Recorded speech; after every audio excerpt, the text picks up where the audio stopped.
Hi guys, sorry to say that कि हमने Pradeep prospect का आईपीओ का वीडियो नहीं बना सका।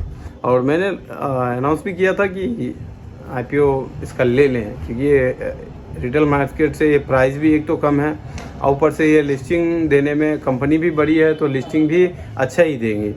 लिस्टिंग से कुछ नहीं देगा तो अरे पॉजिटिव ही तो खुलेगी कम से कम। और आज यही हुआ कि सॉरी कि आज 9:57 मैं वीडियो शूट कर रहा हूँ। ये 4.5% का ये अप साइड में दिया हुआ है। ये प्री मार्केट का ये है, क्योंकि मार्केट में लिस्टिंग होगा या अभी से 2-3 मिनट के बाद लिस्टिंग होगा मार्केट में, तो उसके बाद पता चलेगा कि एक्चुअली में इन्होंने दिया कितना है। आइए तो इस कंपनी का थोड़ा सा डिटेल जान लेते हैं कि क्या कैसे है कंपनी, क्या करती है क्या नहीं करती है, ये सब थोड़ा जान लेते हैं कि मार्केट में कितना सब्सक्रिप्शन हुआ है कि नहीं हुआ है, या पॉजिटिव सब्सक्रिप्शन था, कैसे था, क्या था, ये सब जान लेते हैं। ये आखिर करती क्या है कंपनी। पहले तो बता दें कि प्रदीप प्रोस्पेक्ट ये बिडिंग डेट इनका 17 मई से लेके 19 मई तक का था, और मिनिमम इन्वेस्टमेंट और ये क्या बोलते 13,650 रुपये की थी, और लॉट साइज इसका 350, यानी अगर 1 रुपये भी बढ़ेगा तो 350 रुपये बढ़ेगा, यानी 2 रुपये का लिस्टिंग पे प्री मार्केट दिया हुआ है तो 700 रुपये बढ़ा, किसी का भी बढ़ा हो। एक सर है जो हमारे संदीप सर हैं बरियारपुर के, उनको मिला हुआ है ये, तो उनको ये अलॉटमेंट हुआ है। चलिए खुशी की बात है, एक किसी न किसी को तो अलॉटमेंट हुआ है। नहीं तो आईपीओ एक ऐसा चीज़ है, ये सरकारी जॉब से भी ज़्यादा वो है, महत्वपूर्ण है कि भैया एप्लीकेशन आती है 2000 आदमी के लिए, और क्या बोलता है बिड होती है 2 लाख एप्लीकेशन। इस मार्केट में किसी से मिलना बड़ी मुश्किल है। ये आईपीओ जो है मिला हुआ है, किन्हीं न किन्हीं को अलॉटमेंट हुआ है। और ये मार्केट में जो सब्सक्रिप्शन हुआ है टोटल रिटेल इन्वेस्टर से लेके non institutional investor, qualified institutional buyer, और क्या बोलता है टोटल मिला के ये हुआ है। क्वालिफाइड बायर जो है 3 गुना है ज़्यादा सबसे मुकाबले में, और जो है रिटेल इन्वेस्टर जो है 1.37 है। और ये आइए अबाउट उसके बारे में थोड़ा सा जान लेते हैं कि कंपनी क्या करती है क्या नहीं करती है। Pradeep prospect is third largest private sector manufacturing of non urea fertilizer in India, source CRISIL report. It is a primarily engaged in manufacturing, trading, distribution, sales of a variety of complex fertilizers such as the DAP, 3 grade of NPK, Gempmite, phosphate, Gypsum and HFSA. It was the incorporated in 1981 Zuari Mero Phosphate Private Limited, ZMPPL, a joint venture of Zuari Agro Chemical Limited, JSCL, and Morocco OCP Group currently hold 80% share equity capital of the company. ये OCP group का जो है current इसका hold किया हुआ 80% का hold किया। ये बड़ी बात है कि पूरी कंपनी का 90% का हिस्सा एक कंपनी ने होल्ड करके रखा है। The government of India has the purpose to sell the entire shareholding in the company through the offer for sale on this IPO.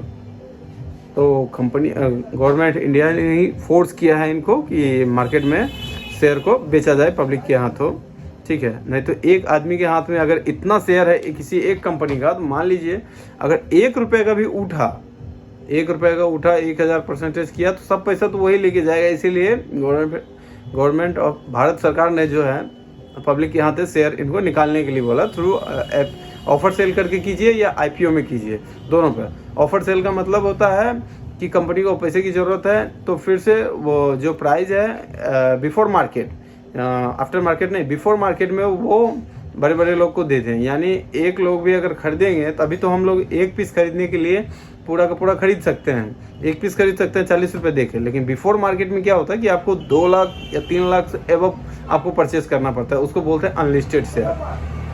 तो भारत सरकार ने बोला इनको अब आप मार्केट में लाइए, आईपीओ के थ्रू लाइए या ऑफर सेल के थ्रू लाइए, आपकी जो इच्छा है उसमें लाइए, लेकिन मार्केट में आना चाहिए, तो इसलिए मार्केट में आया गया। In case of promoter the company is listing in the equity share through IPO। अब तो ये IPO में लिस्टिंग हुआ है। तो Pradeep phosphate limited founded in 1981, इनका मैनेजिंग डायरेक्टर है नारायण सुरेश कृष्ण। इसका है डिमांड बहुत सारा है और अप्रोक्स सब कुछ इसका ठीक ठाक ही रहा है। इनका टोटल एसेट का रेवेन्यू है इनका 2019 4,397 करोड़ और 2020 में 4,228 करोड़, यानी 2020 में फिर कम हुआ है। अब 2021 में आते हैं, 2021 में 5,184 करोड़ का है रेवेन्यू। इसका थोड़ा सा डाउन है क्योंकि 2019 में रेवेन्यू, जब शेयर मार्केट में लिस्टेड होना होता है, जब उनसे लोन लिया जाता है या कुछ भी, जब आपको सेबी से कुछ लेना है तो एक पैरेलल में ऐसे जाना चाहिए स्टॉक का रेवेन्यू, प्रॉफिट, नेटवर्थ ऐसे जाना चाहिए, ना कि ऐसे सीधा जाना चाहिए, तो उनका ग्रेड अच्छा होता है। खुद भी एक बार आप रिसर्च कर लें, अपना रिसर्च अपना ही काम आता है, हम तो बता रहे हैं, फिर भी एक बार आप खुद से ज़रूर देखिए, रिसर्च कीजिए, क्योंकि रिसर्च करने में ही आपको फायदा है। हम लोग कितना भी बोल लें फिर भी एक आप, क्योंकि आपका पैसा लगा रहे हैं, आप खुद का पैसा लगा रहे हैं, इसीलिए आप खुद देखें पहले। अब 2019 में टोटल एसेट है इनका 5,628 करोड़, 2020 में है 5,010 करोड़ और 2021 में है 4,423 करोड़, यानी इनका ये है पैरेलल ऐसे डाउन है। अब कंपनी को होना कैसे चाहिए, ऐसे होना चाहिए, लेकिन उनका डाउनवर्ड में है, तो टोटल एसेट ये नेगेटिव साइड का इंडिकेट कर रहा है। तो और प्रॉफिट देख लेते हैं, प्रॉफिट ठीक ठाक है, 2019 में 159 करोड़ और 2020 में 193 करोड़ और 2021 में 223 करोड़। तो ये 223 करोड़ जो है प्रॉफिट है। ये प्रॉफिट पैरेलल ठीक है, क्योंकि अगर 1 करोड़ भी कम और ज़्यादा होता है तो ये ठीक है, ये इनका इस साइड बढ़ गया है। अब 2022 का रिजल्ट आउट होने दीजिए, उसके बाद इसमें हम नज़र रखेंगे 2022 में क्या होता है। चलिए, इसका ये है, बता दिए हम आपको। और ये कंपनी जो है मार्च 21 तारीख को ये क्या बोलता है, बोरोइंग इनका है 1,251.17 करोड़ रुपये है, कंपनी ने कर्जा लिया हुआ है किसी से।